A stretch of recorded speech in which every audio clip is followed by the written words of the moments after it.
Best-selling author Mel Robbins got a lot of people talking when she introduced a fresh perspective on personal empowerment called the Let Them theory.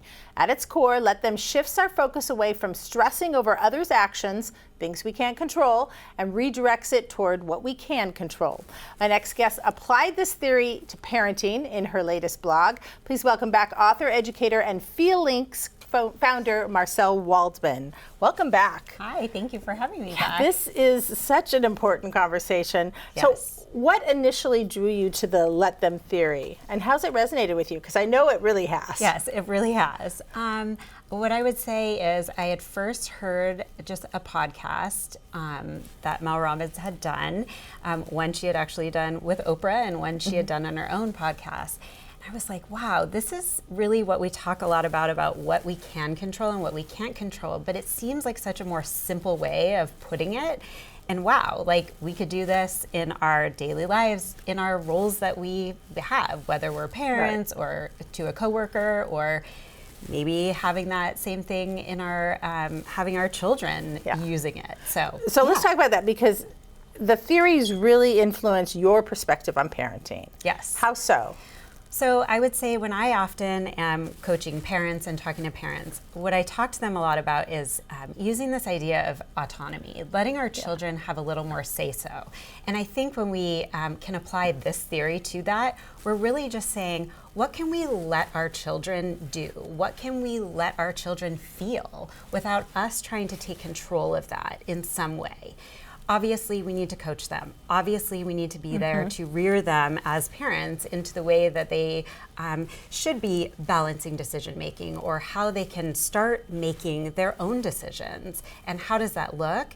But when we really think about what is autonomy and why do we need to use it with our children, I think that this theory lends itself so well to that, because our kids need to learn how to weigh decisions. They need to learn where in their life they can do that, and we need to give them that opportunity. So I think it's about looking more at coaching instead of controlling. Okay, coaching instead of controlling. So, and you mentioned that focusing on what we can control.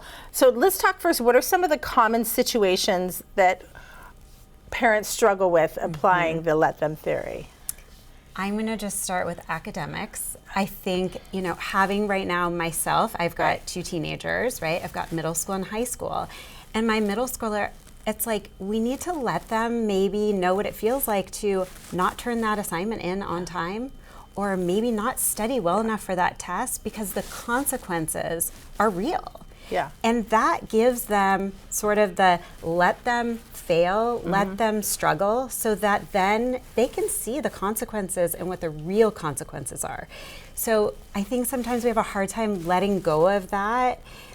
Again, in the appropriate age, appropriate situation, right? We're still there to help them along, like my high schooler, right? But we've got to let that happen. And I'd say another one is when they have relationship struggles. So it's one thing to help them through friendship kind of imbalances or things that are going on, but we don't always want to tell them what the answer is and how to fix it. We have to let them. We have to let them have an opportunity to figure out like what might be some ways to problem solve. So those are hard ones for us to kind of let them to step back from and not give our opinion even. Yes. So you call them low stakes situations? Yes.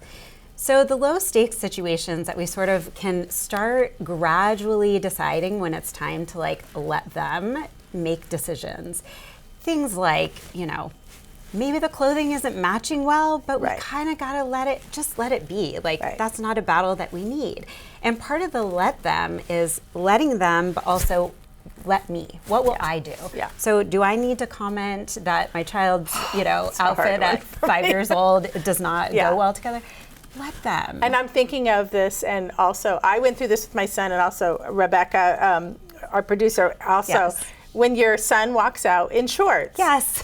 Let them, but also isn't the let them part that I'm also not going to run up with pants? Yes. And drop them off at the office, right? So what am I going to do? What am I going to be doing to let them maybe have that consequence of, okay, I can suggest it may be cold. You might want to bring a coat, or you might want to bring an extra pair of sweatpants with you. If they don't, they don't. And Yeah. the natural consequences, Yeah. you know, what it is. And I would say another one is their hobbies and interests. Like my daughter tried dance. I was a dancer. When she didn't want to dance anymore, it was like, Mom, are you okay? Of course I'm okay Yeah. with that. I want you to do what Yeah. it is that you want to do. We'll finish the season because that's part of our family values.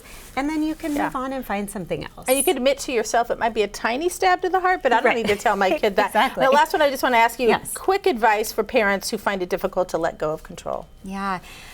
Well, I think that we need to come into this theory of let them and let me. So part of the let me is really thinking about how can I control my emotions and regulate myself so that I can be a good listener, so that I don't feel like I need to control what my child's feeling, but I'm there to guide. So like I said, the guiding and the coaching is really important, and finding times where we can ask open questions and give them choices.